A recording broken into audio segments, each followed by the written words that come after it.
Apakah bisnis Anda butuh investor? Simak penjelasannya sebagai berikut.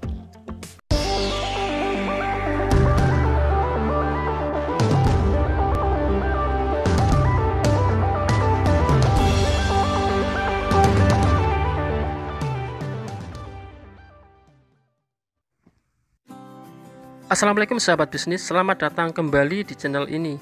Untuk yang baru bergabung, saya ucapkan selamat datang, selamat bergabung di channel Kusnan Gokil.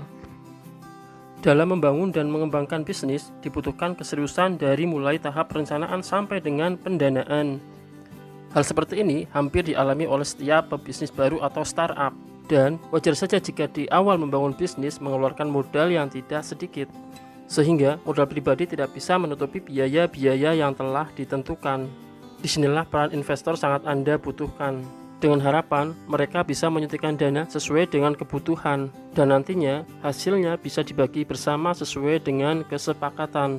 Namun sayangnya, tidak mudah mencari investor yang bersedia berinvestasi di bisnis kita. Selain reputasi dan kepercayaan, tentu saja ada faktor-faktor lain yang membuat investor tertarik dengan bisnis Anda, sehingga investor bersedia untuk berinvestasi. Karena harapan investor dari setiap dana yang mereka suntikan bisa menjadi sebuah keuntungan, sehingga mereka akan sangat teliti dan berhati-hati dalam berinvestasi untuk menghindari kerugian di kemudian hari. Lalu apa saja yang menjadi alasan investor tidak mau berinvestasi di bisnis Anda? 7 alasan investor tidak mau berinvestasi di bisnis Anda. Alasan pertama, bisnis Anda masih terlalu baru. Memang tidak mudah untuk meyakinkan investor, apalagi jika bisnis Anda masih dalam kategori bisnis baru atau berdiri sebagai startup, sehingga peluang ini sangat sulit diprediksi oleh investor. Apakah bisnis Anda akan berhasil di kemudian hari atau sebaliknya? Sehingga Anda perlu kerja keras untuk mempresentasikan bisnis Anda agar bisa menarik perhatian calon investor. Lalu alasan yang kedua, tidak ada opportunity atau peluang dari bisnis Anda. Pada umumnya, setiap calon investor pasti akan melihat peluang yang ada dari sebuah bisnis, terkecuali jika bisnis Anda adalah bisnis yang sudah berjalan, diterima oleh pasar, dan kekurangan modal. Karena bagi investor, menyuntikkan dana ke dalam bisnis yang sudah berjalan atau mempunyai peluang pasar yang besar akan lebih mudah dalam memprediksi keuntungan yang diperoleh. Dan bisa jadi investor mempunyai pandangan yang berbeda dengan bisnis yang ditawarkan kepada mereka. Anda harus bisa membuktikan bahwa bisnis yang Anda jalankan mempunyai opportunity atau peluang pasar yang besar, sehingga investor tertarik dengan bisnis yang Anda tawarkan.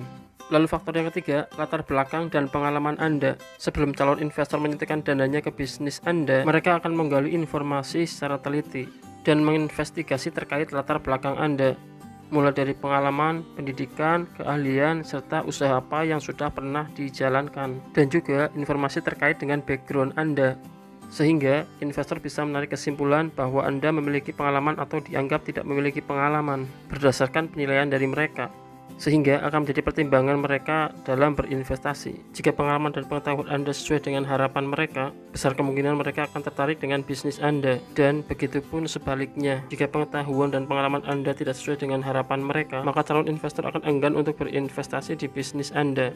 Lalu alasan yang keempat, komunikasi yang buruk.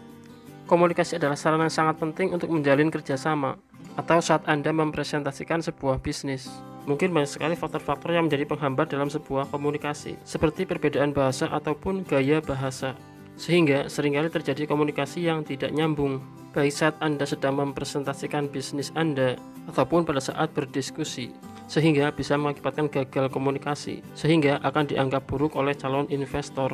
Lalu alasan yang kelima, bisnis Anda tidak mempunyai skala pasar yang luas. Faktor lain yang menjadi pertimbangan investor untuk berinvestasi di sebuah bisnis adalah dari segi kompetitor, segmen pasar, ataupun permintaan pasar. Jika permintaan pasar rendah atau kompetisi yang terlalu banyak, maka bisnis Anda akan sulit berkembang. Tentu saja akan membutuhkan dana yang tidak sedikit untuk selalu berinovasi dan menang dalam persaingan. Sehingga hal ini akan menjadi pertimbangan bagi calon investor untuk menghindari kerugian di kemudian hari. Lalu alasannya keenam, Anda tidak memiliki tim yang bisa diandalkan. Bisnis yang kuat adalah bisnis yang didukung oleh tim yang bisa diandalkan, yang bisa memberikan kontribusi tenaga dan pikiran secara maksimal, sehingga sebuah bisnis bisa berdiri kokoh, maju, dan berkembang. Semangat dan keseriusan sebuah tim akan disorot sebagai kelebihan mereka, sehingga akan memberi penilaian yang lebih bagi calon investor. Namun, jika tim yang Anda miliki tidak profesional atau buruk, bisa dipastikan investor akan enggan untuk berinvestasi di bisnis Anda. Lalu alasan yang ketujuh, bisnis yang Anda tawarkan hanya sebatas ide. Memang tidak mudah jika mempresentasikan sebuah bisnis namun hanya sekedar ide, karena investor butuh bukti bahwa bisnis yang Anda tawarkan adalah bisnis yang sudah berjalan. Untuk itu, yakinkanlah bahwa bisnis Anda adalah bisnis yang sudah berjalan dan sedang berkembang. Berikanlah bukti berupa konsep, planning, target, dan riset yang telah Anda lakukan, dan keuntungan yang bisa didapat dari bisnis Anda, sehingga investor tertarik dengan bisnis yang Anda tawarkan melalui ide bisnis yang telah Anda presentasikan. Oke, itu tadi 7 alasan investor tidak mau berinvestasi di bisnis Anda. Semoga bermanfaat untuk kawan-kawan dalam mencari investor. Tetap semangat dalam bekerja dan berbisnis. Pada dasarnya, keberhasilan dan kesuksesan tergantung pada diri Anda. Sampai ketemu lagi di video saya yang selanjutnya. Jangan lupa tonton video saya yang lainnya untuk menambah pengetahuan dan wawasan kawan-kawan. Mohon maaf apabila ada kesalahan. Wassalamualaikum warahmatullahi wabarakatuh. Salam sukses.